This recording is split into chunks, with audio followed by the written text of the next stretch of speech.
Bonjour à tous et bienvenue dans le Grand JT d'éducation. Tout de suite le sommaire. Il est une grande figure de la droite française, ancien ministre de la Défense, actuel président de la région Normandie. Hervé Morin est l'invité du Grand JT aujourd'hui. Il sera avec nous dès le début de cette émission. Une émission que nous continuerons ensuite en musique avec un focus sur la Philharmonie des enfants, un espace dédié aux 4-10 ans afin de leur faire découvrir toutes les musiques. Et puis enfin, le métier de professeur est-il plus valorisé chez nos voisins? C'est ce que nous verrons avec Mickaël Dorian dans sa chronique. Mickaël qu'on retrouve tout de suite pour l'actu en bref.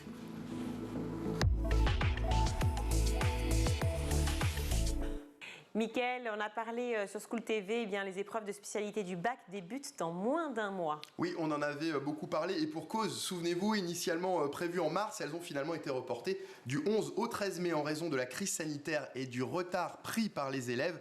Les élèves ont donc plus de temps pour réviser. Le ministère de l'Éducation nationale annonce aussi la mise en place de 2 journées complètes de révision, lundi 9 et mardi 10 mai, veille de l'examen. À Paris, un appel à la grève est lancé pour sauver les jardins d'enfants pédagogiques. Ces structures à mi-chemin entre la crèche et l'école maternelle sont menacées par la loi sur la scolarisation obligatoire à 3 ans qui doit entrer en vigueur en 2024. Alors quel avenir pour ces jardins d'enfants pédagogiques? Quel avenir pour les éducateurs qui y travaillent? Plusieurs parents ont appelé les professionnels à faire grève ce mardi. Autre appel à la grève ce mardi à Saint-Denis. Saint-Denis où 6 enseignants de l'école élémentaire Pasteur vont être mutés de force après une année marquée par des désaccords avec leur direction. Parents et syndicats sont en colère et ne comprennent pas cette décision. En Gironde, un homme a tenté de rentrer dans une école avec un couteau. À Villeneuve-d'Ornon, près de Bordeaux, un homme a été neutralisé par les policiers après avoir agressé un passant au couteau. Le forcené, connu pour des troubles psychiatriques, avait ensuite tenté de pénétrer dans l'enceinte de l'école élémentaire Jules Verne. Il a été placé en garde à vue lundi soir. Merci Mickaël. Quels enseignements tire-t-il du premier tour de l'élection présidentielle? Quel avenir voit-il pour la politique en France et quel regard porte-t-il en tant que président de la région Normandie? Hervé Morin est l'invité du Grand JT d'éducation. C'est tout de suite. Cher Hervé Morin, bonjour. Bonjour. Merci beaucoup d'être avec nous dans le Grand JT d'éducation. Alors, 2 jours après le séisme, et j'emploie à bon escient ce mot, n'est-ce pas? C'est un gentil mot. C'est un gentil mot? Oui, on aurait pu en employer d'autres. Comme quoi, par exemple? Je ne sais pas, racler. Oui, c'est une bonne raclée, effectivement, rencontrée par les Républicains.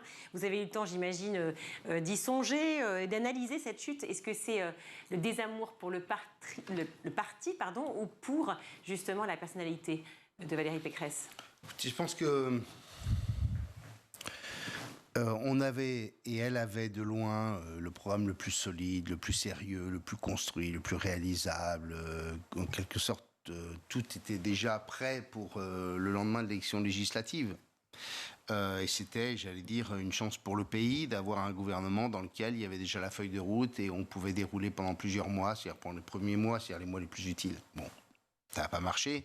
Mais comment c'est possible d'avoir le programme le plus construit, le plus utile Parce que et que ça fonctionne pas? Quand le courant passe pas, le courant passe pas. Et quand le courant passe pas entre le candidat et les Français, eh bien, on ne vous écoute pas. C'est-à-dire que globalement,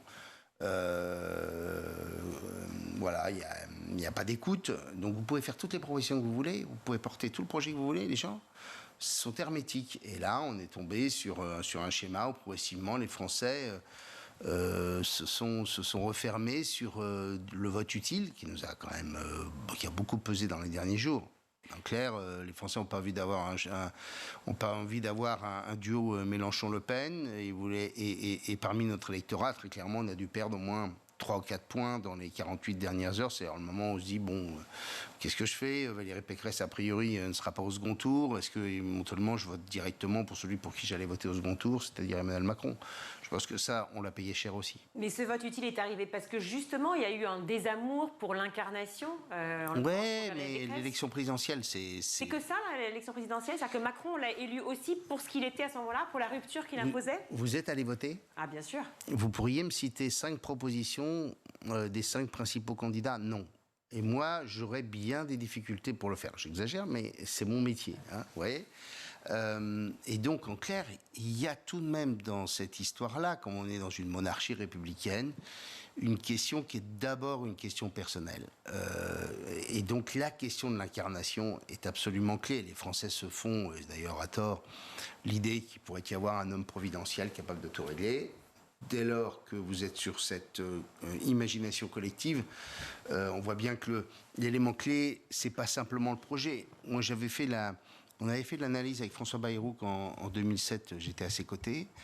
Eh bien, en vérité, les gens retiennent une ou deux propositions maximum. Et oui, d'ailleurs, on le voit pour le second tour. Là, tout le monde parle de la retraite, en fait. Le sujet des retraites par rapport à Macron et par rapport à Le Pen. Alors que Dieu sait que c'est un sujet clé. On va en parler ensemble. Oui. Merci, Hervé Morin. Mais c'est une bonne façon d'essayer d'esquiver le sujet du premier tour, mais on va quand même y rester, parce que c'est quand même fou ce qui se passe. Je parle du séisme, évidemment, de ce 4,8%. Donc, du coup, de la barre qui n'est pas passée des 5%, de l'appel aux dons. C'est un deuxième séisme pour vous, ça? Est-ce que c'est une humiliation de retrouver un parti aussi important que celui des Républicains? Ça a déjà été le cas avec Nicolas Sarkozy, puisqu'il avait fallu payer une campagne dont le Conseil constitutionnel où les comptes n'avaient pas été validés, et donc au bout du compte, il avait fallu trouver des financements qui étaient la générosité des militants, et donc on est dans un schéma comparable. Schéma comparable, autre petit séisme, parce que je cumule mes petits séismes. Je parle du grand, effectivement, celui que l'on voit aujourd'hui, c'est-à-dire que les deux grands partis propres à la France, partis dans lesquels vous avez été aussi, je rappelle quand même pour ceux qui nous regardent et qui ne savent pas, très peu certes, mais vous avez été ministre de la Défense sous Nicolas Sarkozy. Donc il y a les Républicains, l'ancienne RPR, les Républicains, et puis le Parti Socialiste, deux partis qui, n'existent plus.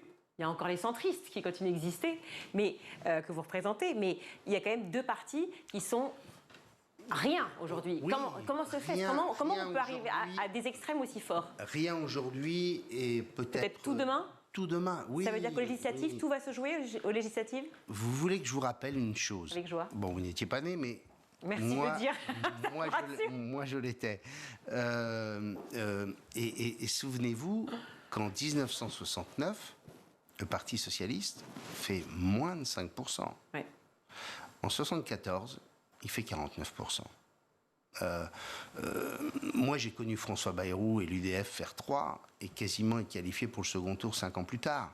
Le Parti populaire espagnol, on a considéré que c'était fini, etc. Bon, il y a des vagues. Alors aujourd'hui, la vraie interrogation, et c'est d'ailleurs pour Emmanuel Macron une vraie question, c'est qu'au bout de 5 ans de mandat, avoir aujourd'hui 60% des Français qui votent pour des partis politiques extrême gauche, extrême droite, qui veulent foutre le système par terre, c'est ça le sujet. Et donc, en clair, c'est tout de même un indicateur majeur pour constater que le bilan ne doit pas être franchement à la hauteur. Mais ça veut dire qu'on et donc, ça impose beaucoup de modestie. Mais ça crée aussi une difficulté.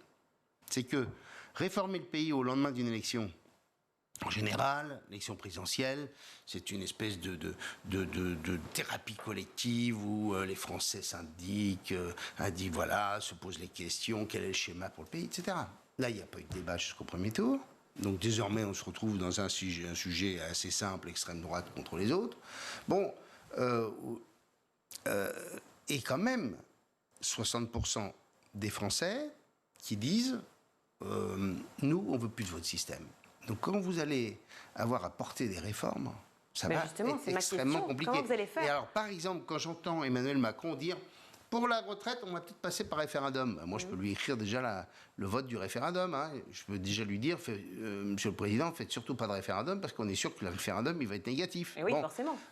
Donc, clairement, la question qui va se poser pour le pays, au lendemain, si Emmanuel Macron est élu, ce que j'espère, c'est comment arriver à trouver les voies et moyens pour faire adhérer le pays, pour créer une dynamique collective et faire en sorte qu'on puisse progresser et, au bout du compte, faire en sorte que ces votes d'exaspération, ces votes de rejet régressent dans les prochaines années. Mais c'est vrai qu'on a l'impression d'une sorte de dichotomie entre l'importance de la présidentielle et en fait le rejet systématique de ce vote contre, de ce vote des extrêmes. Et en même temps, vous, l'adhésion, par exemple, de la région Normandie, par exemple, qui est avec vous et qui vous a élu à la majorité. C'est qu'on voit que les Français sont côte à côte avec leurs maires, avec leurs conseils municipaux, avec tous ceux qui font la politique de la France au quotidien, dans les villages, dans les endroits. Mais D'où la nécessité de bâtir un nouveau modèle. Arrêter de concentrer tous les pouvoirs à l'Élysée. Considérer qu'une partie de la transformation, on pourra la bâtir beaucoup plus facilement dès lors qu'elle sera portée par les territoires. Quand elle est portée par une région, on change de modèle. On n'est plus simplement dans la confrontation politicienne. On est au contraire dans des modèles pragmatiques où on essaie de rassembler au maximum. Quand on est maire, on a l'obligation de rechercher le consensus, ce qui ne veut pas dire ne pas vouloir transformer sa ville. Quand on est président de région, on doit à la fois parfois trancher, mais aussi autant que possible faire participer, et d'ailleurs la plupart du temps, co-construire les politiques. Quand moi je bâtis ma politique en faveur, je sais pas moi, de l'exportation, oui. Comment soutenir les entreprises normandes pour exporter plus, comment faire venir des PME normandes vers l'exportation. Une pratique ferroviaire que vous avez favorisée, par exemple. Je le fais avec les chefs d'entreprise. Quand je construis la politique agricole du second pilier, qui est une politique qui est portée par les régions, là aussi, je le fais avec le monde agricole, avec des groupes de travail, etc. Ce qui fait qu'au bout du compte, il y a un vrai élan. Et tout le monde se sent en quelque sorte partenaire de la décision, la construite. Et donc, une partie de la transformation du pays passera par un grand mouvement de décentralisation. Et ça, honnêtement, Emmanuel Macron l'a toujours pas compris. Alors, vu que vous êtes soutien d'Emmanuel Macron nouvellement, du moins, en tout cas, vous dites ne votez pas Marine Le Pen, votez Macron pour le second tour. C'est pas de doute. Est-ce que vous serez peut-être consulté, effectivement, après, notamment sur cette idée de la décentralisation? Écoutez, Emmanuel Macron a démontré le contraire pendant 5 ans. Il nous a déjà fait le coup plusieurs fois de « je vous ai compris », j'ai entendu hier ses déclarations, oui, j'ai constaté qu'il y avait eu un certain nombre de défauts de mon premier quinquennat, je corrigerai, etc. Et il nous l'avait fait au moment, souvenez-vous, des vœux. Oui. À un moment où il y a eu une interview, une très longue interview, en disant « oui, parfois j'ai choqué les gens, oui, je sais que parfois j'ai été maladroit ». Et je crois qu'un jour après, il avait expliqué qu'il allait emmerder les Français qui ne voulaient pas se faire vacciner. Donc, et il a subi un tel mépris aussi, on a vu. On a aujourd'hui un homme qui fait campagne, ce qui est nouveau, mais on a le sentiment qu'il est dans une espèce de grande mystification, qui est la mystification de dire des choses à tous ceux qui ont envie d'entendre quelque chose. Vous voyez ? Et au bout du compte, quelles sont les transformations qu'il souhaite porter, comment corriger son programme, puisqu'il a évoqué l'idée d'une adaptation de son programme, et avec qui. Pour tout ça, bien malin qui pourrait en dire le premier mot. Oui, mais enfin, il va falloir vite y réfléchir quand même, hein, parce que nous sommes d'accord. 5 ans, ça va vite. Nous sommes d'accord. Toujours dans mon idée de petit séisme, les petits séismes des villages, et notamment d'une ville qui est très républicaine, si je peux dire, très avec Pécresse à la base, qui est Versailles. On en a beaucoup parlé ces 2 derniers jours, parce que Versailles, Valérie Pécresse est arrivée au 4e rang, après Jean-Luc Mélenchon. Comment vous l'expliquez, ça? Parce que quand il s'agit d'un vote national, on oublie les personnalités locales, quoi. Enfin, mais voilà, une personne qui a été... Versailles a toujours soutenu les Républicains, a soutenu Valérie Pécresse depuis le début. Comment est-ce possible qu'aux urnes, tout d'un coup, il y a un vote aussi contestataire? Parce qu'on n'est pas sur une élection locale. Là, on élit le président de la République. Et quand on élit le président de la République, on oublie que, par ailleurs, on la soutient, ou on le soutient, sur des élections locales ou des élections intermédiaires. C'est aussi simple que ça. Hein. Je le disais, ça fait... Mais vous savez, l'élection d'Emmanuel Macron en 2017 a eu au moins cette vertu, c'est qu'elle a totalement éclaté le système en tuyau d'orgue dans lequel on était, où à chaque fois les gens votaient toujours pour le même parti, et à la marge, on faisait +2, +3 en fonction de l'état du mécontentement ou de l'adhésion.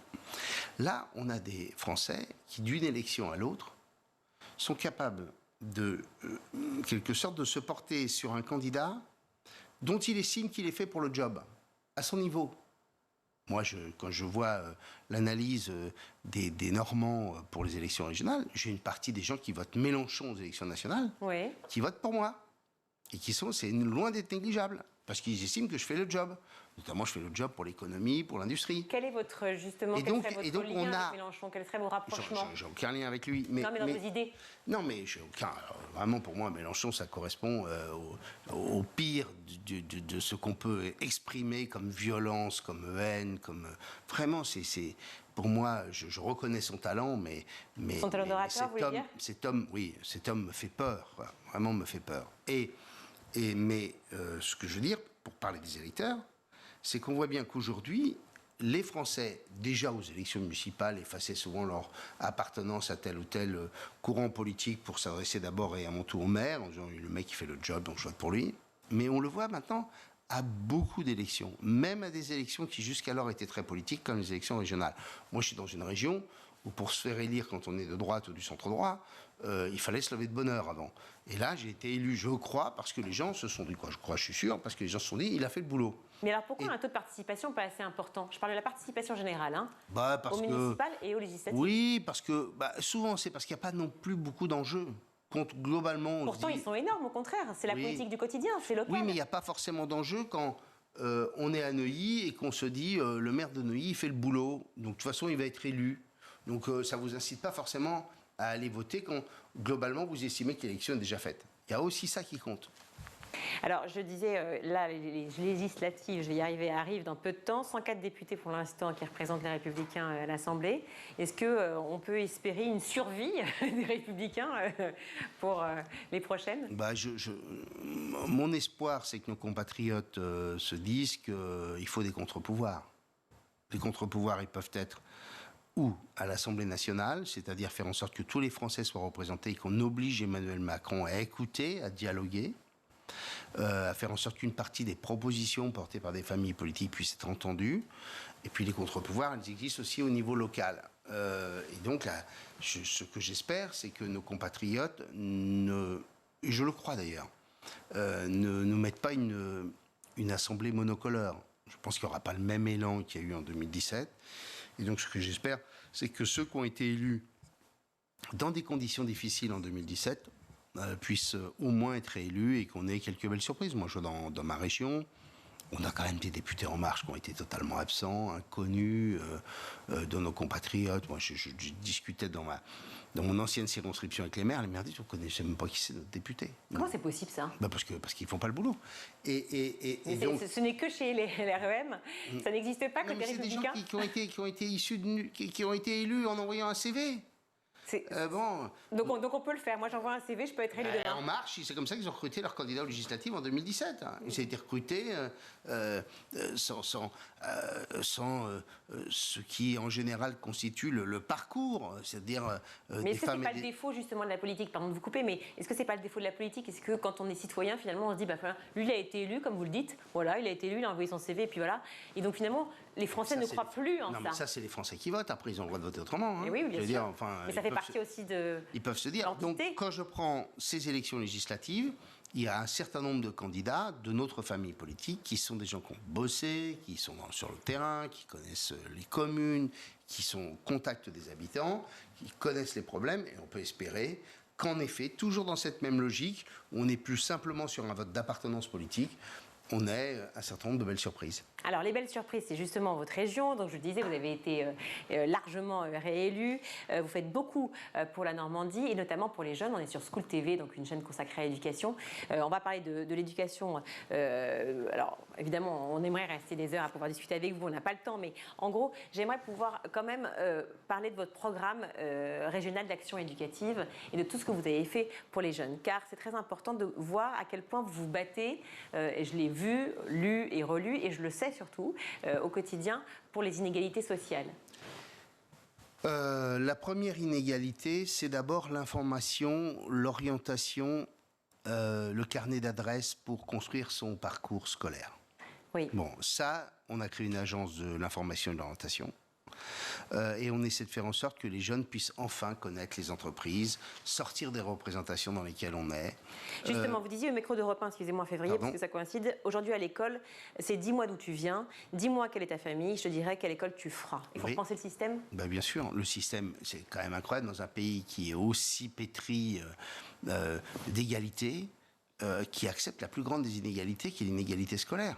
Vos enfants, comme les miens, ont la chance unique de pouvoir avoir des parents qui peuvent accompagner, qui peuvent financer éventuellement des programmes s'ils ont des difficultés, qui peuvent avoir les réseaux un peu plus tard pour pouvoir faire des stages, qui peuvent découvrir des tas de métiers et au bout du compte s'orienter correctement et choisir la bonne voie dans laquelle ils vont s'épanouir et se retrouver.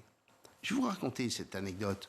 j'ai bâti un programme qui s'appelle Chemin quoi. Je participe à un programme qui s'appelle Chemin d'avenir de Salomé Berliot. Donc il y a 4 lycées expérimentaux, 9 de plus, et donc pour les jeunes qui le veulent, ils ont la capacité d'avoir un tuteur, de pouvoir prendre confiance en eux et de pouvoir ouvrir des réseaux. Moi j'ai une jeune fille qui veut faire Sciences Po, donc je suis le parrain. Et bien cette jeune fille, quand elle commence à envoyer, quand elle veut faire un stage qui lui permette de savoir si elle veut peut-être être demain avocate ou être fonctionnaire, etc., comment elle peut trouver le stage dans un cabinet d'affaires à Paris? Si elle n'est pas de tutorat, si elle n'a pas de mentorat, si elle n'a pas de réseau, en fait. Comment elle m'a envoyé pour me demander mon avis sur sa première lettre de motivation. Et encore, elle a eu un lien avec vous, parce que vous étiez son parrain. Parce que j'ai accepté d'être dans le programme. Mais chacun d'entre nous, on devrait tous participer à cela. Alors, vous devriez aller, vous, dans les collèges et dans les lycées, pour expliquer ce qu'est le métier de journaliste. Alors c'est ce qu'on fait d'ailleurs, et on reçoit beaucoup de gens, effectivement, ici, qui ont créé des organismes, des associations qui permettent ça, le tutorat, le mentorat. Mais il faut que les chefs d'entreprise aussi acceptent d'envoyer leurs collaborateurs dans les collèges et dans les lycées. Quand vous avez une jeune femme qui est dans la métallurgie, je vous raconte une anecdote vécue, elle a 24 ans, elle est tourneur-fraiseur. Je vais vers elle parce qu'elle était la seule femme de l'usine et en plus jeune. Je lui dis, mais comment vous êtes arrivée là? Alors elle me dit, voilà, j'étais en galère, etc. Et puis au bout du compte, j'ai vu que cette entreprise était dirigée par une femme. Je me suis dit peut-être qu'elle me donnerait ma chance. Et voilà, c'est ce qui s'est passé. Et après, elle a parlé avec passion de ce qu'elle faisait, des pièces pour l'aéronautique. Bien, cette jeune femme de 24 ans, elle doit aller dans les collèges et dans les lycées pour expliquer aux jeunes femmes que la métallurgie, c'est pas ce qu'ils croient et que ce sont des métiers qui sont aussi faits pour elles. Bien sûr, c'est la transmission en fait. Mais est-ce que c'est donc les entreprises le font, les gens investis le font? Est-ce que c'est pas aussi à l'école et surtout en fait au ministère de l'Éducation et au gouvernement de prendre en main ce système que vous dites d'ores et déjà fait d'inégalité? Oui, mais enfin, ok, mais l'Éducation nationale ne l'a jamais fait. Oui, mais justement, faut-il repenser? Il faut peut-être mettre un pavé dans la mare. Donc, ce qui veut dire qu'il faut confier ça à d'autres. Et donc, nous, on dit qu'il faut que la totalité de la question de l'information et de l'orientation soit dans les mains des régions pour que, lorsqu'on fait un grand salon des métiers, on le porte depuis qu'on a créé l'agence. Oui. Je veux dire, qu'est-ce qui empêchait l'État de le faire avant? Rien. Donc vous avez faire en sorte que toutes les organisations professionnelles se mettent autour de la table, amènent des ateliers, qu'il puisse y avoir des dizaines de présentations de métiers avec des jeunes ouvriers, des jeunes apprentis talentueux, qu'il puisse y avoir des moments d'échange, etc. Je veux dire, rien n'empêchait l'État. Ce qui empêche l'État dans tout ça, c'est toujours la même chose, c'est que le système est tellement centralisé, le système est tellement verrouillé, le système est tellement corseté qu'au bout du compte, on n'y arrive pas. Donc c'est les présidents de région, sont les maires qui font la politique locale. Il n'y a rien de plus simple, on va le faire. On a les contacts avec les entreprises.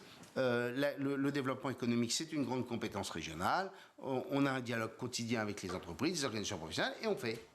Alors l'école, je parlais de transmission tout à l'heure, l'école c'est aussi le lieu de la transmission.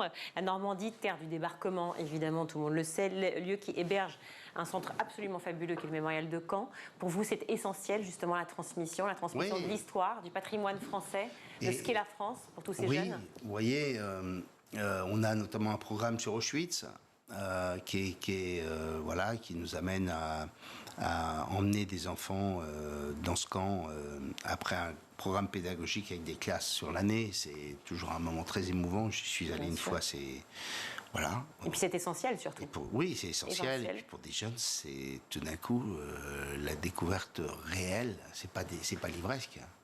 Ce sont des déportés qui vous racontent ce qui se passait.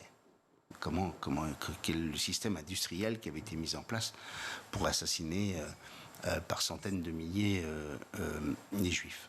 Bien. On le fait aussi à travers une démarche qui s'appelle Walk Global Walk, qui est autour du développement durable, prendre conscience de ces questions.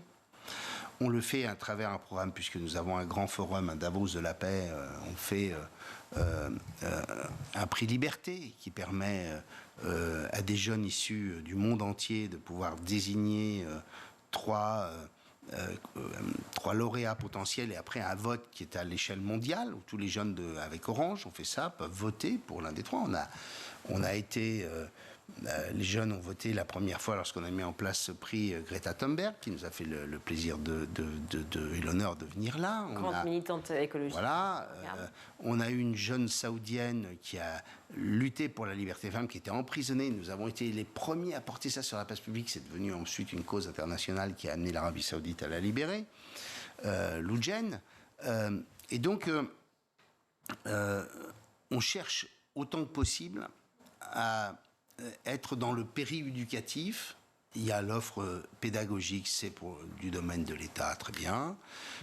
Et autant qu'on le peut, on essaie de participer, de financer des programmes qui permettent à ces jeunes d'être des adultes en quelque sorte.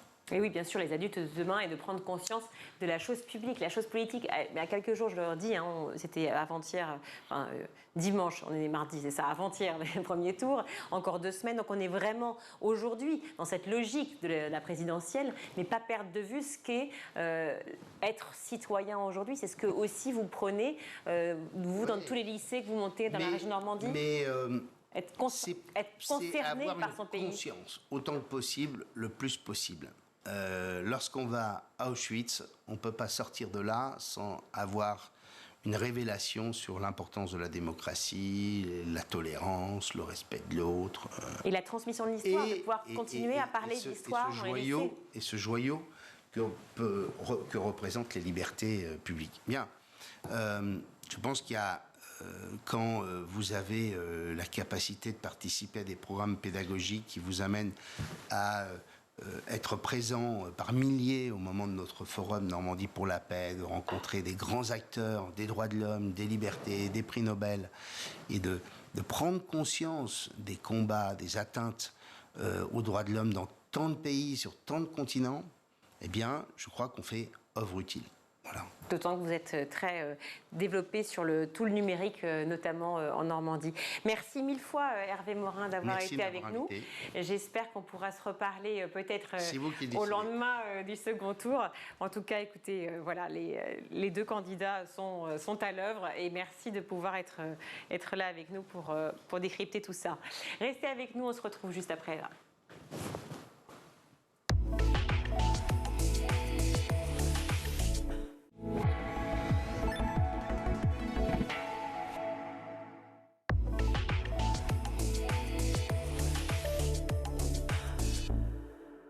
De retour sur le plateau du Grand JT de l'Éducation, nous sommes avec Mathilde Michel-Lambert. Bonjour. Bonjour. Merci d'être avec nous. Vous êtes directrice de la Philharmonie des enfants. Alors, en quoi la Philharmonie des enfants se distingue de la Philharmonie de Paris ? Alors, la Philharmonie des enfants, c'est d'abord un lieu.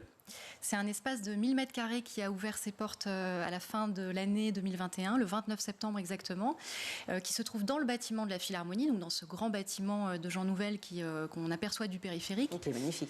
Et qui est un lieu donc, qui accueille les enfants de 4 ans à 10 ans, donc maternelle, élémentaire jusqu'à l'entrée au collège, et qui leur propose de découvrir les sons et la musique et leurs mystères à travers des manipulables, des installations manipulables. Donc c'est avant tout un lieu où les enfants sont accueillis tous les jours de la semaine, tout au long de l'année, et qui fait que la Philharmonie est aussi leur lieu. On découvre toutes les musiques. Tout à fait. On a vraiment eu à cœur de proposer un voyage à travers toutes les esthétiques, sans aucun parti pris. D'abord parce que les enfants sont en général beaucoup plus ouverts, n'ont pas les codes ou les portes fermées que les adultes peuvent avoir. Ils ont une acuité auditive d'ailleurs beaucoup plus grande que les plus grands, donc on peut leur faire écouter plein de musique. Et ça va des chants traditionnels de toutes les régions du monde, en passant par la musique contemporaine, le jazz, le hip-hop, le reggae, le chant choral, la musique symphonique évidemment, puisque nous sommes un temple de la musique symphonique, et puis des œuvres, on va dire, beaucoup plus audibles et accessibles qu'on a l'habitude d'entendre quand on est un enfant. Et on peut aussi y développer son oreille musicale, si tant est qu'on en ait une. Est-ce que déjà on en a tous une peut-être? Je ne sais pas. Question. Alors ça s'éduque l'oreille. De toute façon, les mécanismes du cerveau sont extrêmement plastiques, donc tout ça peut se mettre en place dans la durée. On peut apprendre à tout âge, on peut se concentrer à tout âge. Et au fronton de la Philharmonie des enfants, on a un poème qui s'appelle Écoute, qui est signé par Boris Razon et qui invite vraiment les enfants à se concentrer sur ce sens qui est un petit peu négligé aujourd'hui dans les apprentissages, mais plus généralement dans leur vie de tous les jours, parce que les enfants sont extrêmement connectés, ils sont beaucoup sollicités visuellement, notamment parce que les écrans se développent et que les interactions avec les écrans se développent.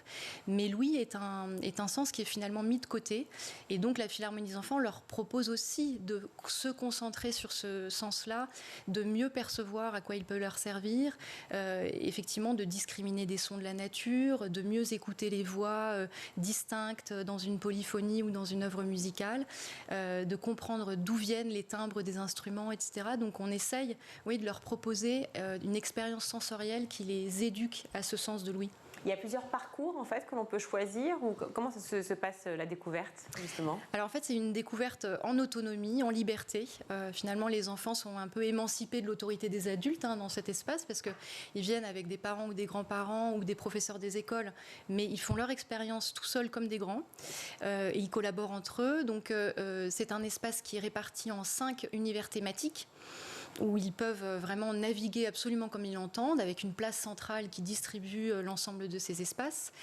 Mais ils font leur propre parcours. Donc, quelles sont les thématiques ? Alors, on a un premier espace qui s'appelle la forêt des sons, sur le phénomène sonore, son approche physique, sensorielle, la découverte des sons de la nature, mais même du quotidien. Ils peuvent jouer de la cuisine, par exemple, en découvrant le son des matières métalliques. Voilà, de casseroles, de brosses à nettoyer les pommes de terre qui ont des timbres intéressants quand on les gratouille. Voilà, donc ça, c'est comme un jeu, c'est-à-dire en fait ils doivent deviner en fait. Ouais, d'accord. Donc ça c'est la forêt. La forêt des sons. Ouais.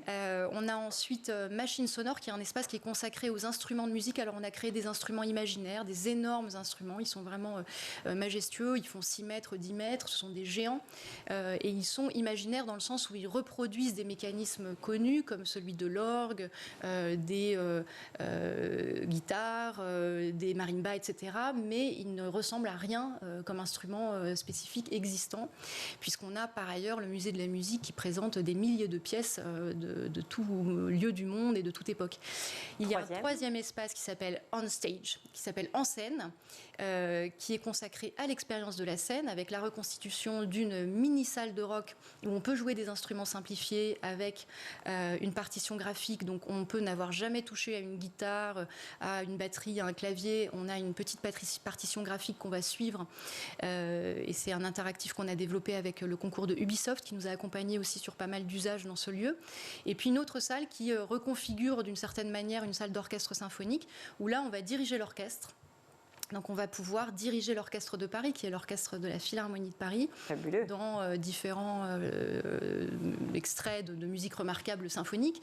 Et on va pouvoir diriger donc cet orchestre qui est représenté par des maquettes d'instruments. Il faut se représenter, plonger dans l'imaginaire, mais c'est vraiment un... Et surtout pour avoir accès effectivement à ce qu'est une symphonie, parce que les enfants ont souvent accès à des petits, soit des fausses guitares en jouets, ou à des instruments de musique, à des tambours, etc. très jeunes. Puis après, plus tard, s'ils ont accès à la musique, tous ne l'ont pas, mais certains quand même. Mais c'est vrai que l'esprit symphonique, c'est très inédit finalement chez vous. Oui, et puis il y a vraiment 150 instrumentistes qui leur répondent, qui répondent à leurs gestes. Donc c'est une expérience de 3 minutes, mais c'est quand même quelque chose d'assez stupéfiant et intéressant.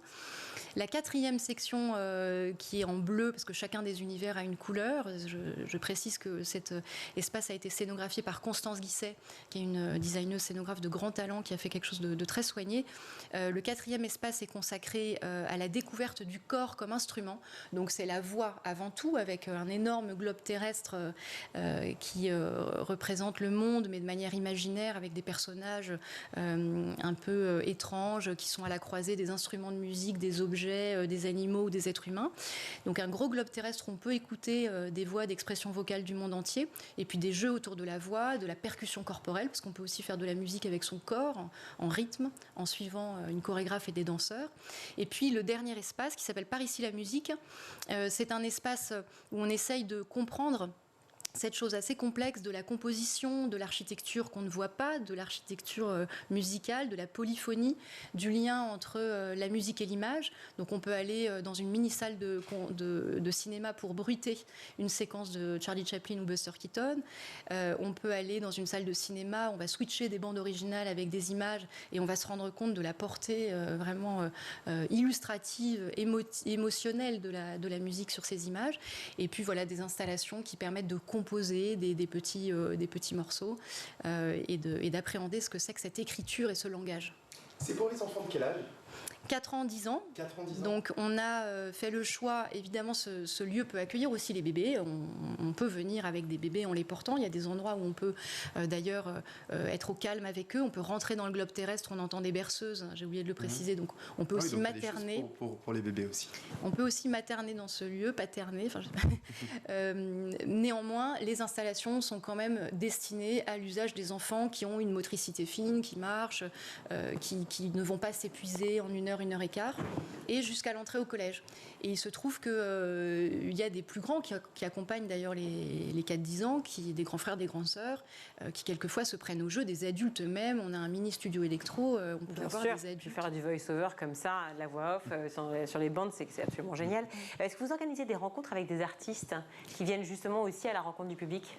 Alors ça, c'est plutôt l'ADN à la fois du musée de la musique et des ateliers pédagogiques. À la Philharmonie de Paris, il y a des milliers d'ateliers pédagogiques tout au long de l'année, soit en séances ponctuelles, soit avec des cycles, depuis 3 mois jusqu'à 70 ans en réalité. Mais à la Philharmonie des enfants ? Et à la Philharmonie des enfants, c'est pas quelque chose qu'on a développé pour le moment. Là, on était vraiment dans l'installation, la stabilisation.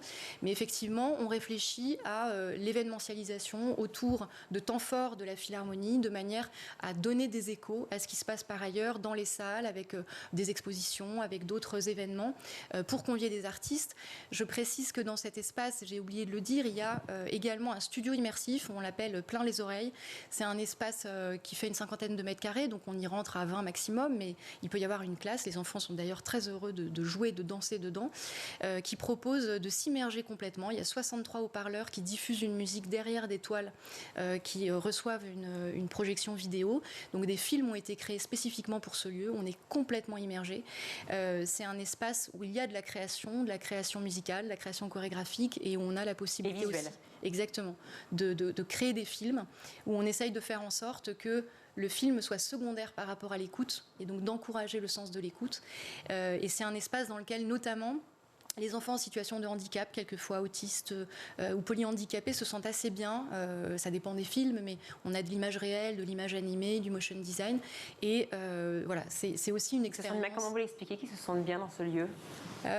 Il peut y avoir une forme de saturation qui va répondre sur leur corps comme un corset, qui va les aider à se sentir soutenus en fait. Et ça, c'est un soin qu'on a essayé d'avoir sur tout le parcours des installations, des manipulables, des objets, des expériences où tel ou tel type de handicap allait pouvoir trouver son compte, allait pouvoir tenter une expérience. On a des endroits où on peut écouter sans les oreilles, par la conduction des os du corps. Donc on peut aussi accueillir des enfants qui sont sourds et qui vont avoir une expérience de la vibration sonore et de la musique par ce biais. On a évidemment un parcours accessible pour les enfants aveugles ou malvoyants. Donc on a plein d'endroits. La musique comme thérapie aussi. Exactement. Alors la musique, ça touche tout le monde, hein, on le sait. C'est juste un moment où il n'y a aucune barrière, ni langue, ni origine. C'est international, bien entendu, mais surtout c'est humaniste, tout le monde peut s'y reconnaître. Et pourtant, il y a beaucoup de préjugés sur la musique classique à la Philharmonie. Comment faire pour justement sauter ces préjugés ? Alors, vous avez raison de le souligner. On a fait une étude en 2018 sur 2000 familles en France pour essayer de comprendre quelle était la pratique musicale des enfants, qu'est-ce qu'ils faisaient avec la musique dans leur quotidien, qu'est-ce qu'ils faisaient en dehors de l'école. On s'est rendu compte que 90% des enfants font de la musique tous les jours, absolument tous les jours. Alors, ça peut être gratté sur une guitare jouet, ça peut être s'enregistrer en karaoké avec une copine, ça peut être extrêmement varié comme pratique, mais c'est une pratique qui est vraiment ancrée.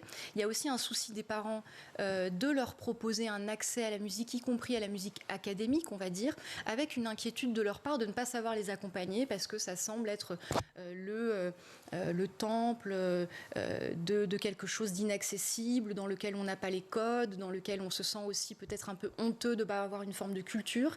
Et avec la Philharmonie des enfants, on essaye de casser un petit peu tout ça, notamment en mélangeant les esthétiques, en proposant vraiment des grands écarts entre les esthétiques musicales, en proposant le ressort du jeu comme étant l'accès à cette musique, et on se rend compte que ça fonctionne assez bien, notamment on a accueilli près de 60 000 personnes depuis l'ouverture, il y a 90% des gens qui ne sont jamais venus à la Philharmonie du tout, et on a même eu un mot d'enfant une fois, une petite fille qui disait à son grand-père, tu sais si ça existe une Philharmonie pour les parents?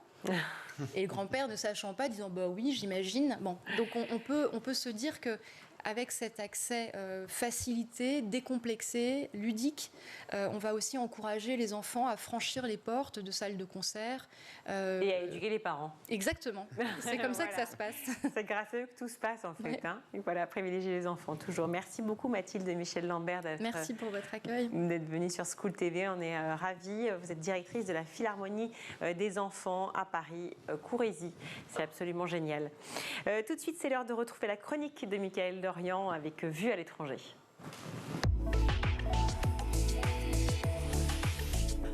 Alors, longuement abordé pendant la campagne présidentielle et aujourd'hui encore dans l'entre-deux tours, eh bien, le sujet de l'éducation, en particulier celui de la rémunération des profs. Mais les profs sont-ils mieux lotis à l'étranger, Michaël? That is the question. Eh bien, a priori, pas vraiment, Virginie. D'après une étude commandée par la Commission européenne et à la question « Quel type de changement pourrait le mieux améliorer l'attrait du métier d'enseignant ?» la réponse arrivée en tête dans 14 pays, c'est un salaire plus élevé. Ces 14 pays sont la Croatie, l'Estonie, la Finlande, la Grèce, la Hongrie, l'Islande, l'Italie, les Pays-Bas, la République tchèque, la Roumanie, la Slovaquie, la Turquie et bien sûr la France. A l'inverse, le pays selon cette étude de loin le plus généreux pour rémunérer les profs, c'est le Luxembourg. Et alors en Allemagne, souvent pris en matière d'exemple, c'est vrai ou pas? Oui, c'est vrai, en Allemagne, les enseignants sont davantage considérés, effectivement, mieux rémunérés aussi que la plupart des pays d'Europe. Et ils sont tout de même derrière le Luxembourg. Mais en fin de carrière, le salaire d'un prof en Allemagne peut tout de même atteindre les 5 500 € bruts par mois. Les différences sont importantes selon les régions en Allemagne. Il faut comprendre qu'en Allemagne, il n'existe pas d'équivalent de l'éducation nationale. L'éducation relève là-bas des Länder, ce qu'on compare chez nous aux régions.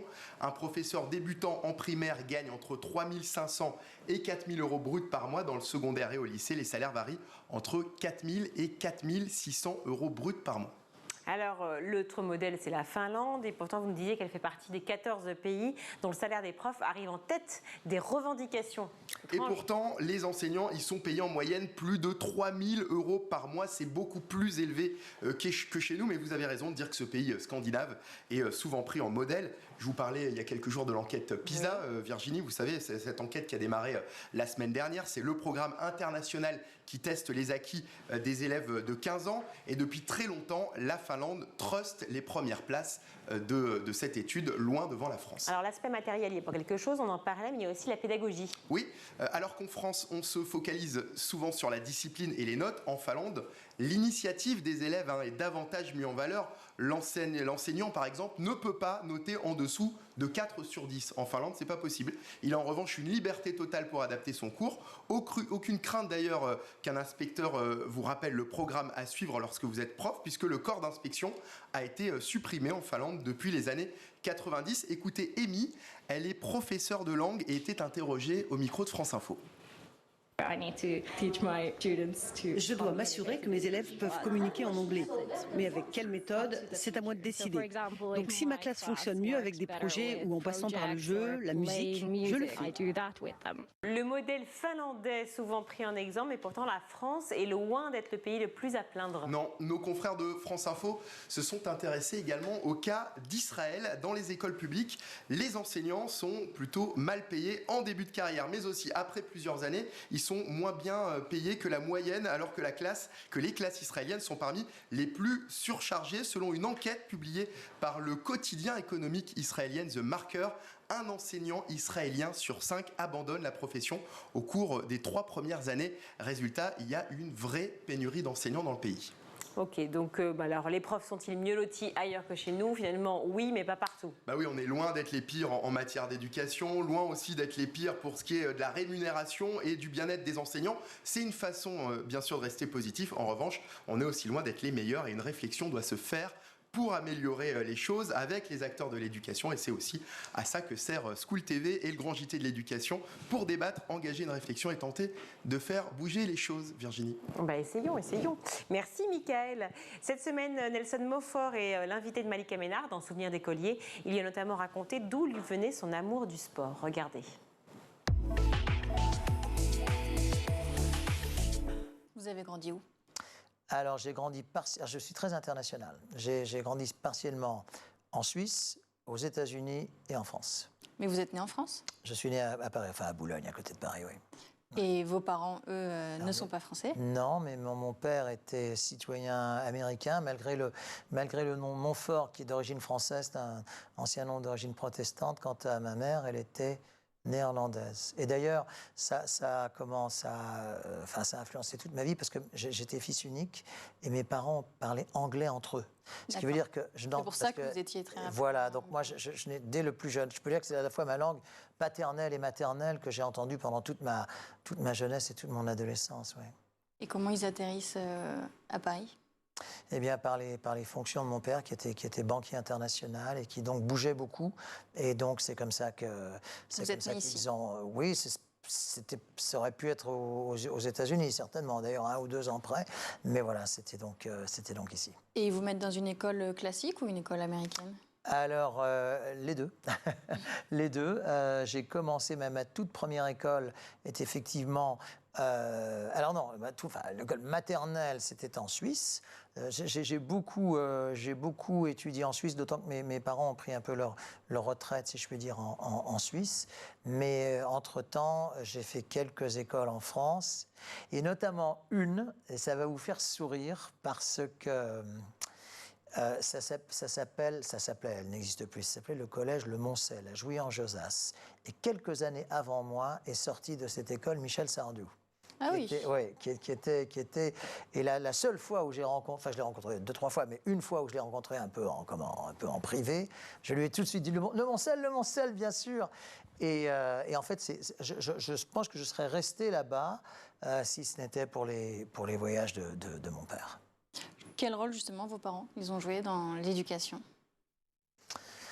Ah, bien, je pense un rôle prépondérant parce que, comment dire, bon, déjà ils avaient plutôt l'âge d'être plutôt mes grands-parents que mes parents. Ils m'ont eu assez tard.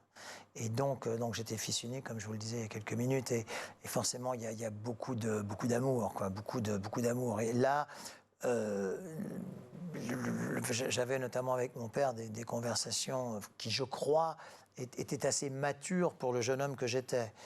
Mon père était donc citoyen américain, nous parlions volontiers de politique américaine. Il avait également une très très grande passion pour le sport. C'est lui d'ailleurs qui m'a inculqué, je dirais, le sport, la pratique du sport et l'état d'esprit, l'état d'esprit du sport, c'est-à-dire, j'espère, le fair play.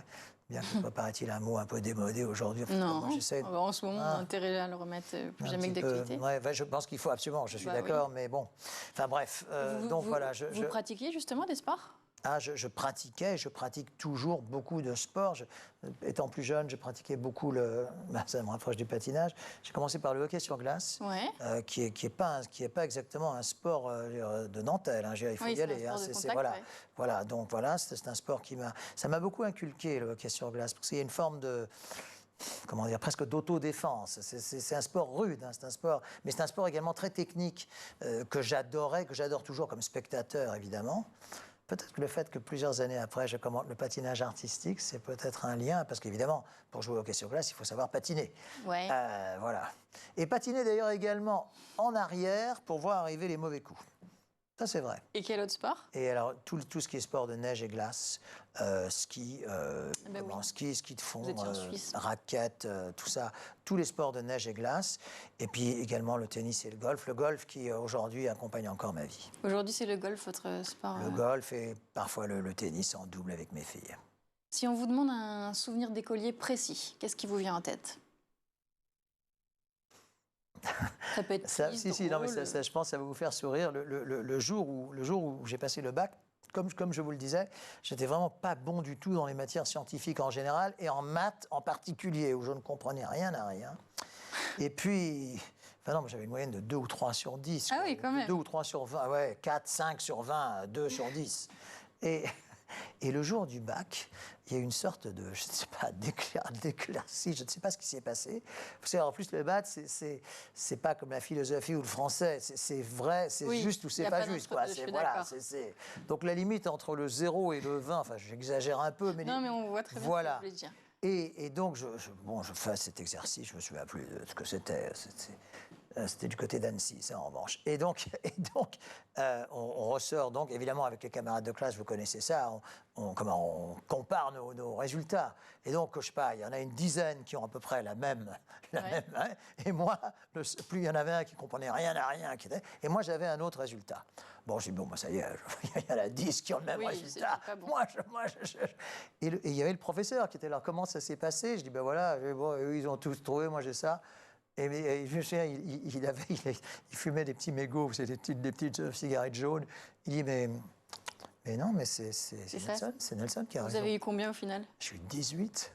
17 ou 18, je ne sais plus. 17 ou 18 en maths, où je ne comprenais rien. Mais je vous promets. Et alors évidemment, à cet âge-là, on est un peu fiers. Évidemment, aujourd'hui, je l'ai beaucoup ramené, si vous voulez, devant mes camarades. C'est excellent, quand même. Mais voilà, c'est une sorte de miracle qui est arrivé le jour où il fallait que ça arrive. Bah, c'est que vous compreniez un minimum. Plus que ce que vous pensiez. Je ne sais plus exactement, en plus, c'était un exercice de géométrie, je ne comprenais rien. Et puis là, je ne sais pas, il me semble que c'est ça. Enfin bon, bref, voilà. Vous aviez beaucoup révisé, peut-être? Non, je ne sais pas, je ne sais plus. Non, je crois que j'avais fait un peu plutôt l'impasse. Enfin, je ne sais pas. Mais voilà, non, c'était pas mon... Allez, je ne veux pas vous éviter de dire que c'était pas mon fort. Voilà. C'est la fin de ce numéro. On se retrouve demain, toujours en compagnie de Nelson Montfort, pour la suite de Souvenirs d'écoliers. Tout de suite, c'est le meilleur de School TV avec le Zap. Avec de la maturité, je suis un meilleur papa aujourd'hui que je l'étais quand j'étais plus jeune. J'ai déjà du temps, je suis plus patient. C'est pas facile. Et la relation même avec mon fils a changé après le documentaire. Ce qui est incroyable. Comment? On est toujours ensemble, tout le temps. Après, il était... Vous avez plus facilement le droit d'aller le voir jouer maintenant? Non, il a arrêté. Ah, il a arrêté? Oui, il a arrêté complètement. Oui, j'ai suivi. Maintenant, il est dans une carrière dans la mode, c'est ça? C'est ça. Et il s'éclate. Et en tant que parent, ce que je disais, on souhaite qu'une chose, c'est que nos enfants soient heureux, qu'ils se réveillent le matin. Il a la banane. Ben, on est content. La grande question que vous posez dans le film aux enfants, c'est un peu qu'est-ce que vous aimeriez que votre père vous dise, mais vous, qu'est-ce que vous aimeriez que lui vous dise?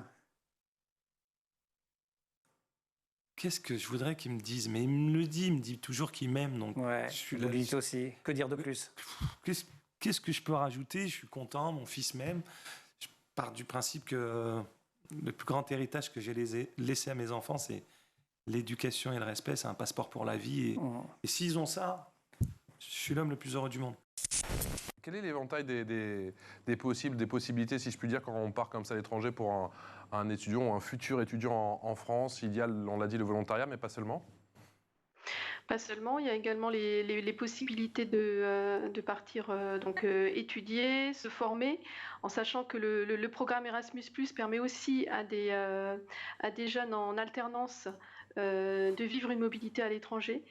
Donc il y a tout un panel en fait de dispositifs qui permettent aux jeunes de partir sur différents types de mobilité. Il y a également un dispositif qui s'appelle Discover EU, qui s'adresse aux jeunes qui ont 18 ans dans l'année et qui leur permet de gagner un pass pour se déplacer dans toute l'Europe, voyager, découvrir seul ou bien en groupe, découvrir l'Europe, la richesse culturelle, historique du continent.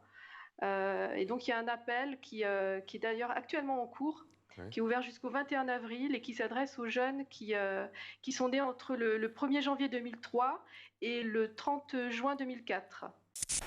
Alors Olivier, on va continuer à filer la métaphore avec vous, celle des super pouvoirs évidemment, parce que Magic Makers, ce sont des ateliers, des stages d'ailleurs pour les 7-18 ans. L'objectif, c'est d'apprendre à coder dans tous les langages, en Python, en HTML, en C++. C'est pas du prêt-à-porter pour autant de l'apprentissage du code. Au contraire, la clé, c'est des pédagogies adaptées à chaque âge. En tout cas, c'est la méthode que vous prenez. Comment est-ce qu'on apprend à 7 ans? Comment est-ce qu'on apprend à 18 ans ces questions de codage informatique? C'est quoi la clé de la méthode Magic Makers?